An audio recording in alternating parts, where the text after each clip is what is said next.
வங்கக்கடலில் நிலை கொண்ட ஆழ்ந்த காற்றழுத்த தாழ்வு பகுதி குறைந்த காற்றழுத்த தாழ்வு பகுதியாக வலுவிழந்ததாக இந்திய வானிலை ஆய்வு மையம் தெரிவித்துள்ளது. தமிழ்நாட்டில் வடகிழக்கு பருவமழை தீவிரமடைந்துள்ளது.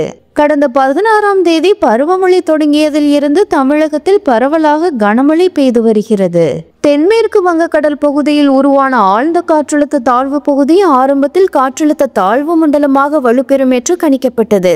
ஆனால் அந்த காற்றழுத்த தாழ்வு பகுதி காற்றழுத்த தாழ்வு மண்டலமாக வலுவடைவதில் தாமதம் ஏற்பட்ட நிலையில் தற்போது குறைந்த காற்றழுத்த தாழ்வு பகுதியாக வலுவிழந்துள்ளது.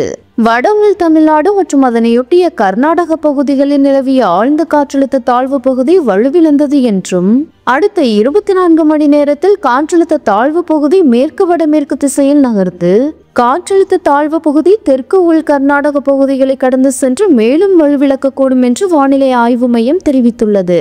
இதனிடையே தெற்கு அந்தமான் கடல் மற்றும் அதையொட்டிய பகுதிகளில் ஒரு வளிமண்டல மேலடுக்கு சுழற்சி நிலவுகிறது.